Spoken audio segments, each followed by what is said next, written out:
ध्यान करेंगे।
हमारे सतिपट्ठान सूत्र का समापन हुआ। इतने दिनों से हम उसको पढ़ रहे हैं, समझ रहे हैं, साधना कर रहे हैं।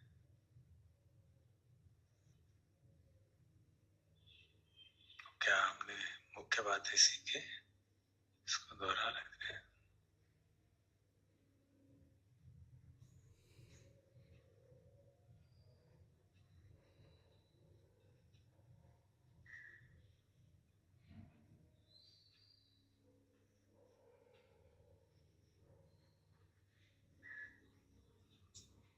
हर पर्व की साधना में जो कॉमन चीजें थी, आतापि संपजानो सती माँ,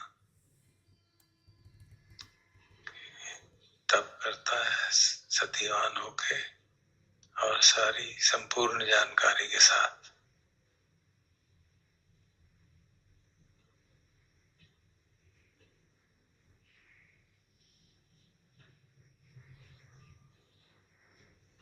विनय लोके अभिज्ञा दो मनस,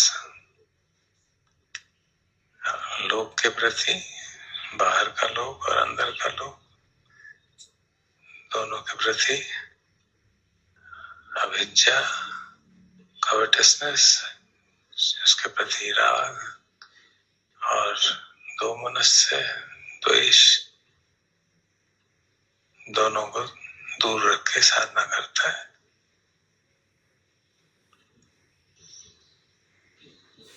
तो एक भावना में स्थापित होके साधना करता है।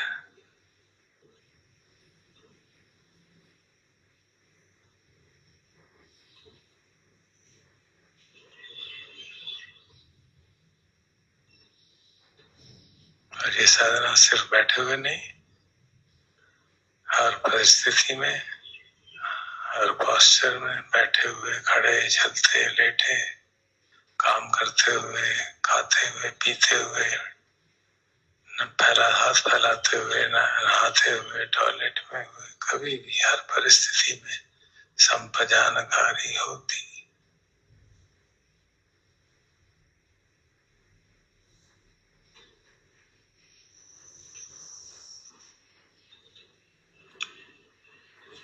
और ये चारों पर्व आपस में गुथे हुए। तो अगर हम कहें कि कैसे साधना करें चारों को इकट्ठा करके, तो एक हमने जो अभी तक मैं महत्व देता रहा हूं कि ओपन अवेयरनेस रखें, ताकि मैं का भाव समाप्त हो, शुरू से ही उसमें कोई हमारा रोल ना हो। किसी किसी को नहीं कर पाते, वो उससे मन बहुत ज्यादा भटकता है ओपन रखने में, तो जैसी मन की स्थिति है वैसे ही ध्यान करें, लेकिन एक डिफॉल्ट ऑब्जेक्ट ऑफ अटेंशन रखना चाहिए उसको। किसी को सांस पे बहुत सुलभ रहता है तो सांस को डिफॉल्ट ऑब्जेक्ट रख ले। डिफॉल्ट ऑब्जेक्ट मतलब जब भी मन किसी और आलम्बन की ओर जाए, उसके बाद अंततः जब वो आलम्बन चित्त का या चैतसिक का हो, वो आलम्बन शांत हो जाए तो फिर अपने सांस पे आ जाए। ऐसा भी कर सकते हैं। और जब पारंगत हो जाए तो उसको छोड़ के किसी भी आलम्बन की जरूरत नहीं है। शरीर को आलम्बन बना सकते हैं। हम भी ओपन अवेयरनेस में एक तरह से सारे शरीर का ही आलम्बन बनाते हैं।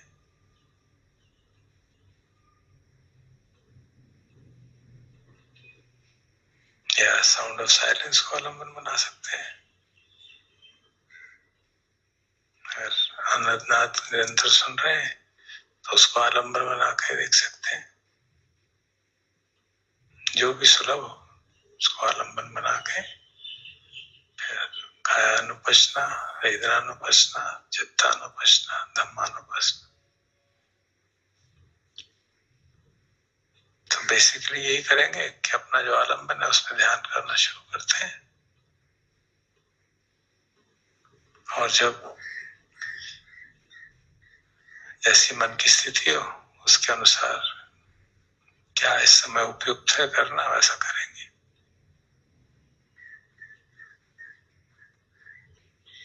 मन बहुत ज्यादा भटक रहा है, अशांत है, तो सांस पे ध्यान करेंगे।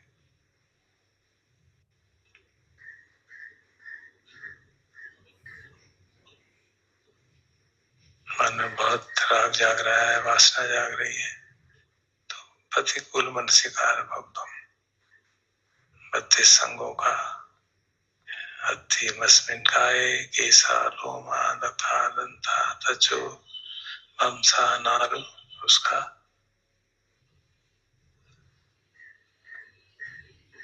अभ्यास करेंगे 32 अंगों को जानने का।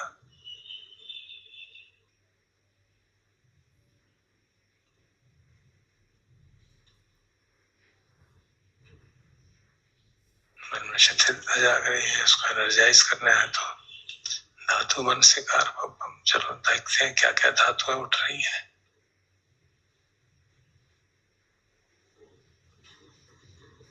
तो जिसका जैसा टेम्परामेंट हो उस तरह की और उस समय की जैसी मन की स्थिति हो उपयुक्त प्रारंभिक आलम्बन चुन सकते हैं कायानुपश्ना का। मन बहुत ढीला हो रहा है, काम करने का मन नहीं है, तो मरणानुसति कर सकते हैं।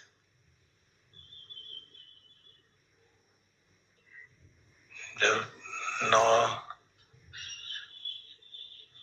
शब्द क्रिएशन ग्राउंड्स की साधना है, नव से विधिकाय भव्यम, उसको मॉडर्न कॉन्टेक्स्ट में मरणानुसति की तरह देख सकते हैं। कोई पोस्टमार्टम का वीडियो उसको देख सकते हैं ताकि दम संवेग जागे और हम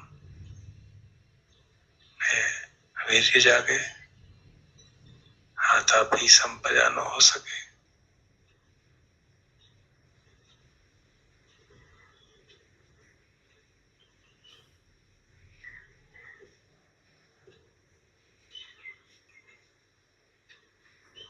इसी प्रकार चित्त शांत करने में किसी को आनापान नहीं सुझाता तो अनुसतियां करने, मिथ्या भावना का अभ्यास करने, बुद्धानुसति, धम्मानुसति, संघानुसति, पुण्यानुसति, चित्त शांत हो, प्रसन्न हो।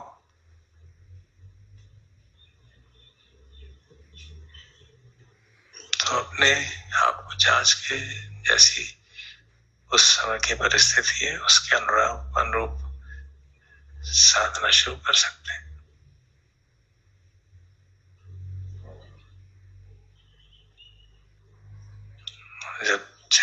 शांत है और एनर्जी भी है, डर नहीं है, तो फिर बाकी आलम्बनों के ऊपर भी ध्यान दे सकते हैं जो अपने आप आएंगे। ध्यान करते करते मन भटक गया तो इसका अर्थात मन ने दूसरा आलम्बन ले लिया। कोई चित्त में चीज जागी तो चित्तानुपश्ना करना शुरू कर देंगे।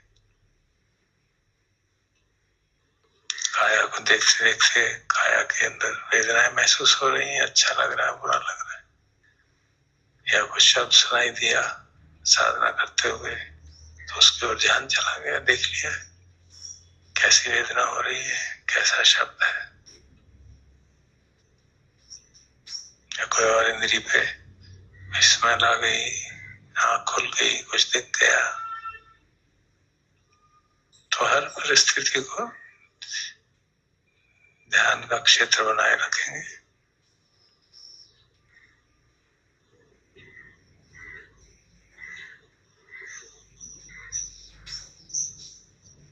वेदना महसूस होगी, वेदना को जान लेंगे।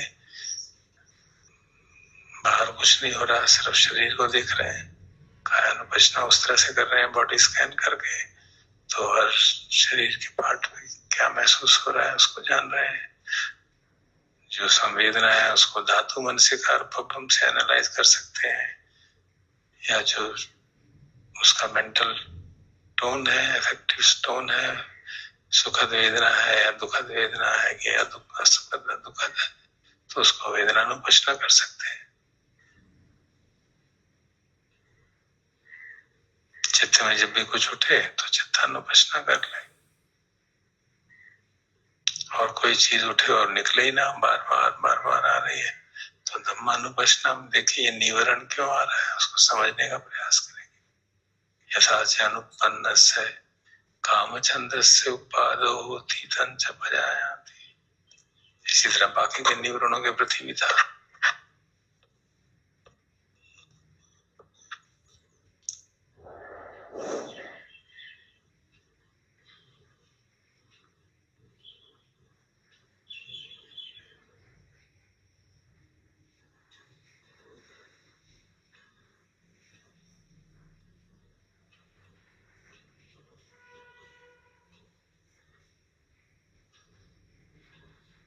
पांच खंडों की भावना कर सकते हैं,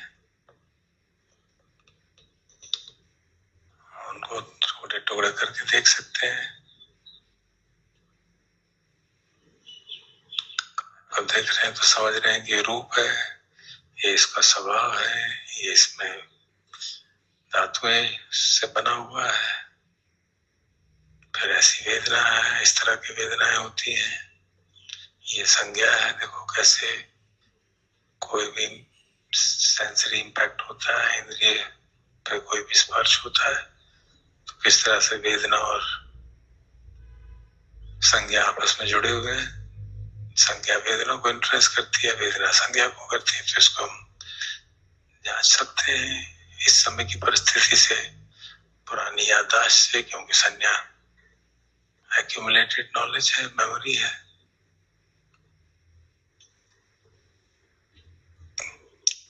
ये हो जाती है, संस्कार जागता है, उसको देख लेते हैं, और अंततः जो हमारी जानने की क्षमता, देखने की वो क्षमता है, उसको अवलोकन करते हैं कि उसको इन्वेस्टिगेट करके जानते हैं कि वो कहाँ से आ रही है, उसका रूट कहाँ है। पता चलता है कि यहाँ रूट तो उन सबका हमारा चेतना है, कॉन्शियसनेस है, जो हमें जीवित रखे हुए है, जो यूनिवर्सल है, हमारी पर्सनल नहीं है।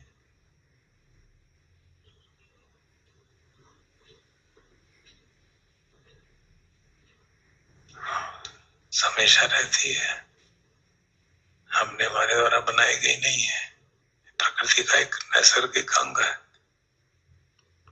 प्रकृति में एक एबिलिटी है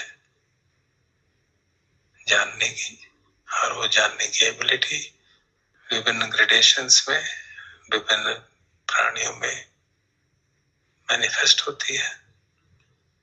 पशुओं में इस तरह से, अलग अलग पशुओं में अलग अलग तरह से, पक्षियों में अलग, सरीसृप में अलग, मनुष्यों में अलग। हमारी देखने की क्षमता है इतनी सीमित, सांपों की क्षमता हमसे ज्यादा, पक्षियों की क्षमता हमसे ज्यादा, सुनने की क्षमता कई जानवरों की हमसे ज्यादा, सूंघने की क्षमता कई जानवरों की हमसे ज्यादा। तो ये बात चिंतन करके समझ के एक अनात्म बोध की गहन पकड़ होती है, समझ में आती है बातें।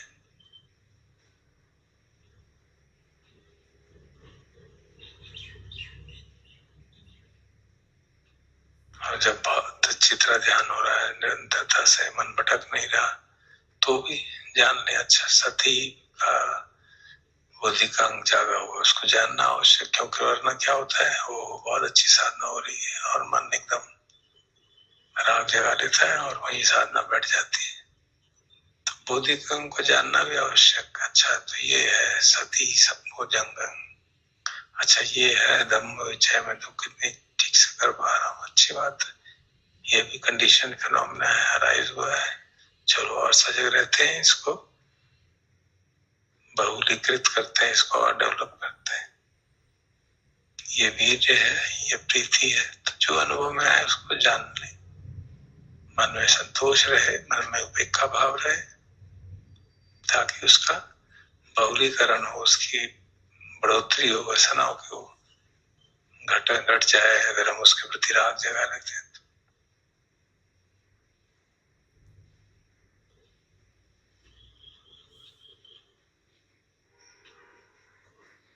सामान्य जीवन में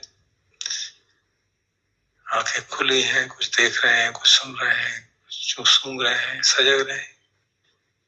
संयोजन कहाँ जाग रहा है, कहाँ पे अटैचमेंट हो रही है, कहाँ राग जाग रहा है, कहाँ द्वेष जाग रहा है, उसको जान रहे हैं।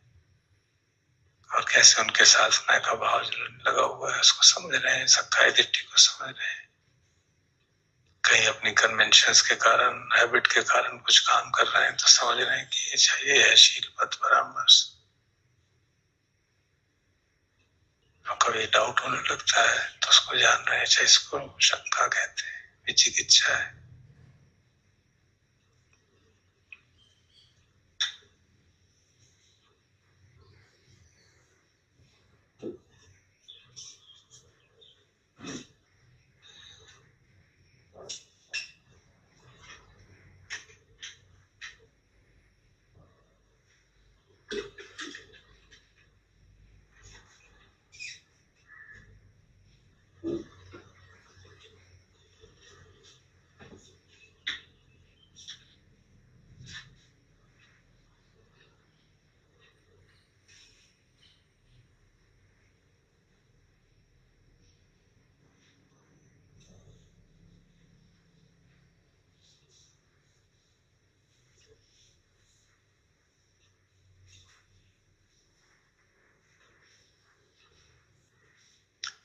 छह इंद्रियों में मन को देख पाना काफी सामान्यतः मुश्किल रहता है, क्योंकि मन में जो धम्म जागते हैं, विचार जागते हैं, वो एकदम हावी हो जाते हैं। तो उसको जानने का खास तौर पर अभ्यास करने की आवश्यकता। मन में क्या हो रहा है, मन में कैसे संयोजन जागते हैं, तो उसके लिए वेदना कैसी जाग रही है मन पे, उसके प्रति सजग होना आवश्यक होगा। तो हर इंद्रिय के द्वार पे वेदना जागेगी, फिर संयोजन जागेगा, तो इसके साथ जोड़ के देखेंगे तो पता चलने लगता है कि हाँ ये वेदना जाग रही है और ये मैंने देखा नहीं ठीक से, तो संयोजन जाग गया। तो इस प्रकार दोनों सब आपस में गुथे हुए हैं।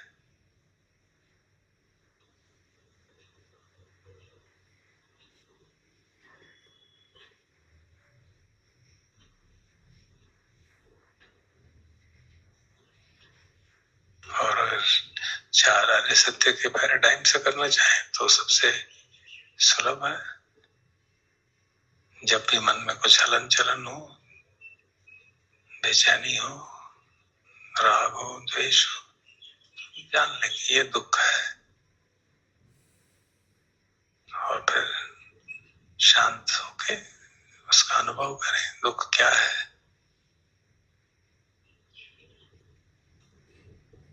दुख को समझना है तो चलो समझते हैं। शरीर पे क्या असर हो रहा है, मन में क्या हो रहा है, उसको जान रहे हैं दोनों को। तो क्या अनुभवना हो रही है, चित्तानुभवना भी हो रही है, हम जान रहे हैं क्या हो रहा है। और जानते जानते उसका अनित्य स्वभाव अपने आप प्रकट होगा, धीरे धीरे शांत हो जाएगा। और फिर अंदर से विचार जागेगा कि अच्छा ये इस तरह का दुख है।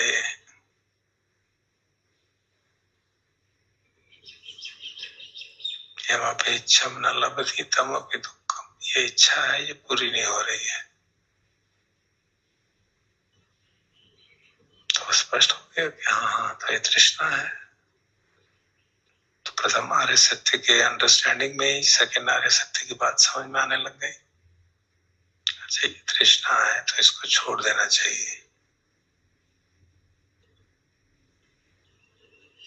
और ये बात समझ में आ गई और ये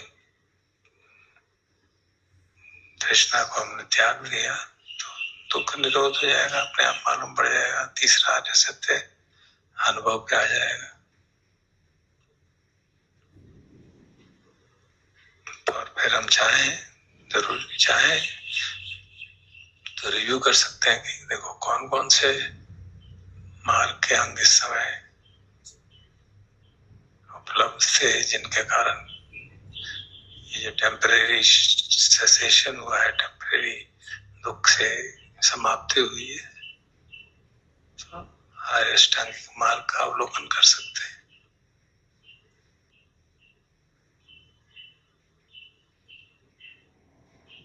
तो इस प्रकार सतीपट्ठान की साधना, सारे लिंक आपस में जुड़े हुए, अलग अलग देखने की आवश्यकता नहीं है। शुरू शुरू में जब साधक शुरू करता है तो अलग अलग करना आवश्यक है ताकि समझ जाए।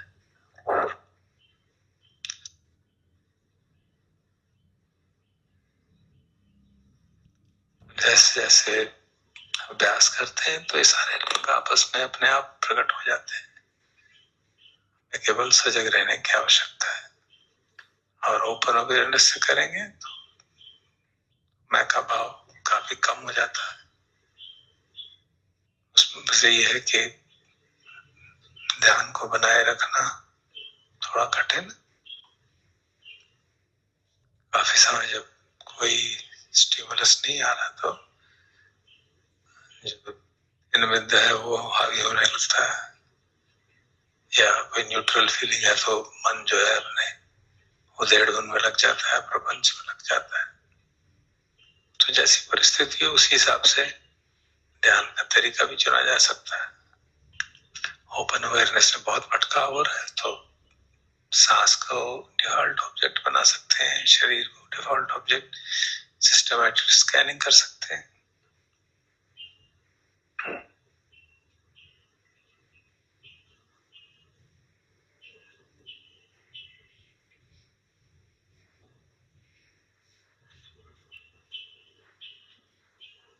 तो भगवान कह रहे हैं तुम्हें किचन तपन अखातारो सदागत। तो तथागत ने हमको ये सारे मार्ग बता दिए। ये अलग दिखते हैं अलग अलग, लेकिन ये सब कन्वर्ज वही होते हैं, कन्वर्ज लिबरेशन में ही होते हैं सारे, और सारे गुथे हुए हैं आपस में। तो कहीं से भी शुरू करें, बाकी सब काम में ज्ञान हो, समझ हो, तो सब अपने आप उनकी अभ्यास साथ साथ होता रहता है। हमारा रोल इतना ही है कि हम सजग रहें और समझ लें कि करना क्या है।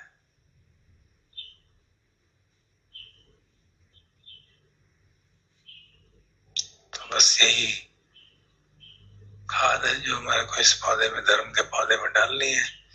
पानी है, ये खाद पानी पड़े ही रहेगा तो अपने आप पौधा बढ़ेगा। और जैसे भगवान अंतिम पर्व में कहते हैं तो उसको भी पढ़ लेते हैं कि 7 वर्ष इस तरह से साधना करेंगे तो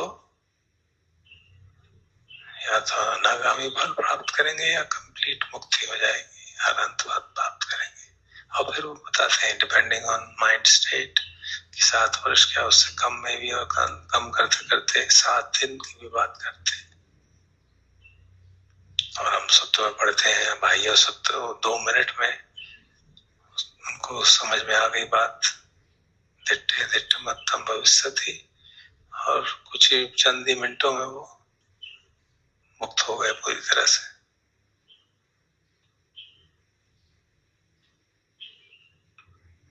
और जैसे करजांचा कह रहे थे, हमको ये भी ध्यान रखना चाहिए कि वो उदाहरण ऐसे लोगों के हैं जिनकी पारमियां बहुत पुष्ट है, अभ्यास कई जन्मों के चले आ रहे हैं। तो हमारे केस में हम भी सोचे 2 मिनट में हो गया, 2 मिनट के 2 दिन हो गए, 2 साल हो गए, 20 साल हो गए, तो अधीर नहीं होना है। शांति परमम तपोधि सिक्खा, उसको याद रखना इन बातों को। हमें मालूम नहीं हमारा पास्ट कैसा रहा, क्या क्या सत्कर्म किए हैं, क्योंकि मनुष्य जीवन मिला है, लेकिन क्या क्या अकुशल कर्म भी किए हैं, और किस मात्रा में सत्कर्म किए हैं, कितनी हमारी पारमी है, कुछ मालूम नहीं। हम यही कर सकते हैं कि इस जन्म में अपनी पारमियां बढ़ाएं, ताकि जो भगवान की आश्वासन है वो पूरा हो सके। तो उस आश्वासन को पढ़ लेते हैं।